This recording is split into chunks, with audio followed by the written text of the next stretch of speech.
डरना मत कि इष्ट देव को ये पसंद, क्या पसंद है?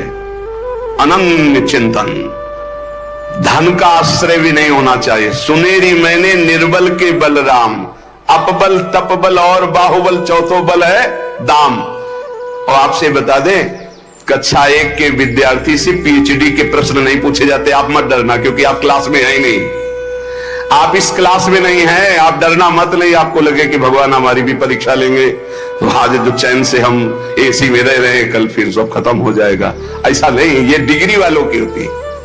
अपने लोग पार्टी छुइया वाले पहले क्लास वाले हैं, खूब टॉफी मिलेगी और आराम से पढ़ने को, यहां परीक्षा नहीं होती।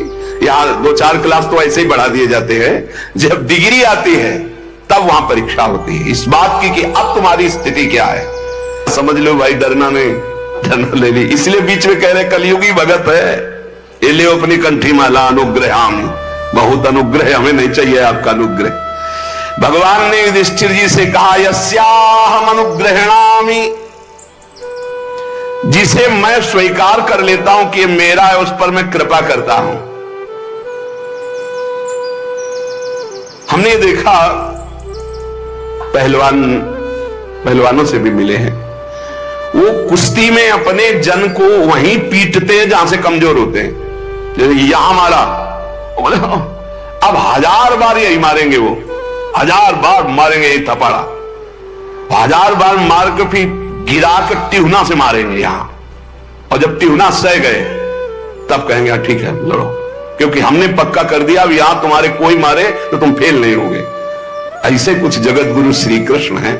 हमारा ये पार्षद कमजोर कहां से हो सकता है?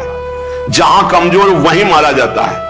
सुनाया था एक बार भगवान शंकर की कृपा, माता पार्वती जी से कहा चलो मैं आपको अपने भक्त के दर्शन कराता हूं। बोले चलो प्रभु।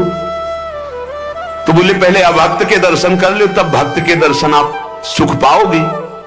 तो गए तो सुपारी कतर रहे थे बैठे, इसमें बढ़िया गद्दा लगा हुआ था, गिरदा लगा हुआ, 50 गाय 50 भैंसे दूध दुही जा रही थी। प्रातःकालीन का समय था, संत वेश में गए और कहा भगत जी 100 ग्राम दूध दे दो, शालिग्राम भगवान को स्नान कराना है। चल लिया सुबह से, और क्या क्या बोलना सो। महादेव जी ने कहा हे भगवान, जितनी संपत्ति और वैभव इससे दुगना इसकी कर दो। माता जी ने कहा औघड़ इसीलिए कहा जाता है इनको, बड़े औघड़ नाथ है। 100 ग्राम दूध ले दिया, गाली दिया, ऊपर से कह रहे संपत्ति कर दो दुगनी। बोली नहीं पर अंदर अंदर बहुत विचित्र औढ़र दानी है इनका। आशुतोष बोले चलो भगत के दर्शन। बोले अभक्त तो ऐसा था कि अगर आप साथ ना होते तो इसको भस्म ही कर देती हम, क्योंकि अंबा तो शक्ति है, आपका अपमान। अभक्त ऐसे ही होते हैं, तुम्हें नाराज नहीं होना। भक्त के पास गए, एक झोपड़ी फूस की, एक गाय, और उसी फूस की झोपड़ी में माँ उसकी मैया रहती थी।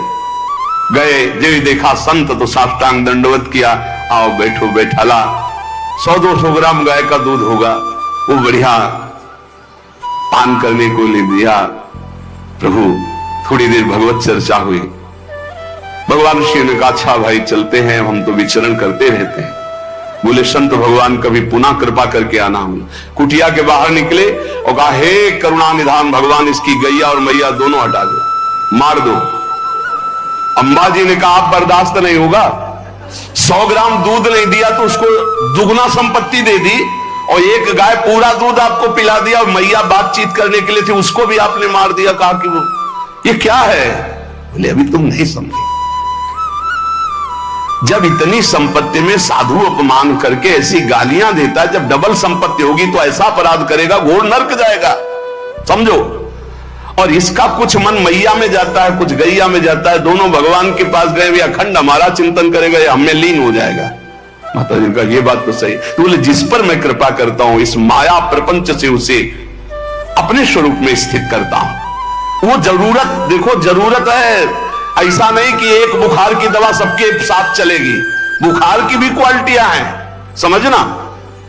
अब मलेरिया है तो उसके लिए अलग, डेंगू है तो उसके लिए अलग, साधारण वायरल है तो उसके लिए अलग। हम लोग साधारण बुखार वाले हैं, चिंता मत करो, ऐसे हाई इंजेक्शन नहीं लगेंगे जैसे त्रिपुरदास जी के लगे या प्रहलाद जी के लगे या नरसिंह मेहता जी के लगे या मीरा जी के लगे। अपने लोगों के नहीं लगेंगे। बहुत ऐसे वायरल, जैसे ऋतु का बुखार है ना, अपने लोग ऐसे बुखार के मरीज हैं, डेंगू वाले नहीं है कि भर्ती हो जाए प्लेटें कम हो रही। डरना मत। बहुत सुंदर बात है ये, अगर समझ में आ जाए। भगवान अंधकार का नाश कर देते हैं, भगवान स्वप्न का नाश कर देते हैं। ये सब स्वाप्निक जगत है। अब मोह ममता से युक्त इसलिए डर जाओगे, तो हम कह रहे तुम्हारे साथ ऐसा होगा ही नहीं, क्योंकि तुम उतनी स्थिति के ही नहीं हो। डरना मत, सच्ची मानिए। क्या चक्रवर्ती सम्राट अम्बरीश जी भगवान के भक्त नहीं है?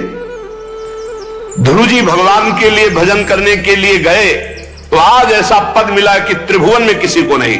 सुदामा जी को दरिद्रता प्राप्त थी और सुदामापुरी की रचना हो गई, जैसे द्वारिकापुरी की रचना। आप हमारे श्री कृष्ण के प्रति ऐसा ना सोचे, ये जो कह रहे हैं बड़ी गुप्त बात है। उसके अंदर के ममत्व का नाश कर देते हैं, उसके अंदर के अज्ञान का नाश कर देते हैं। क्या आप अपने अज्ञान का नाश करवाना नहीं चाहेंगे? यहां अज्ञान की वृत्ति के नाश की बात। आप ऐसा मत सोचिएगा। और आज तक कोई भक्त आपको भिखारी नहीं मिलेगा। आप ध्यान दीजिएगा, पुरुष से लेकर के जहां दृष्टि डालिए, जहां भक्तों को आपके 4 घर में लोग होते हैं, उनके भोजन की व्यवस्था में आप चिंतित रहते हैं। समझे? जब हम मांग के खाते थे तो भूखे रह जाते थे, और जब भरोसे पे हैं तो 300-400 लोगों का बाल भोग, राजभोग और शयन भोग अपने आप हमारे प्रभु पूरा करते।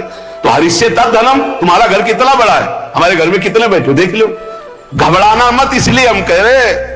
डरना मत, अब इसीलिए कह रहे हैं। नहीं तो आपको लगेगा भगवान कह रहे यस्याम अनुग्रहणामि हरिष्ये तद धनम, ये धन ही हर जाएगा तो हमारे भक्ति का मतलब क्या रहेगा? नहीं, इसका मतलब है अज्ञान का नाश हो जाना, तम का नाश हो जाना, माया मोह का नाश हो जाना। क्या आप दुख का नाश नहीं करवाना चाहेंगे?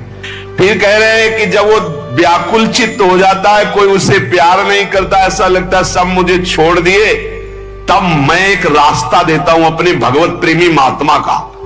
वो विशुद्ध संत से मिलता है, और जब संत से मिलता है तब मैं उसे अपनी कृपा से ऐसा सराबोर कर देता हूं, अनुग्रह की वर्षा कर देता हूं, और वो मेरे में डूब जाता है। महाभागवत जन्म जन्मांतर के पापों का नाश करके महान सुख की प्राप्ति। ये है रहस्य हमारे प्रभु का, जो भक्तों के जीवन में जगह जगह पर दुख दिखाई देता है। वो हर मोड़ में ईंट खड़ी कर देते हैं, इधर चल सीधे। ये इतना फिसड्डी मन है कि अगर वो कृपा न करे तो माया में फंसा रहे, पर वो ऐसे ईंट रखते चले जाते, निकल मेरी तरफ बढ़कर आ जा।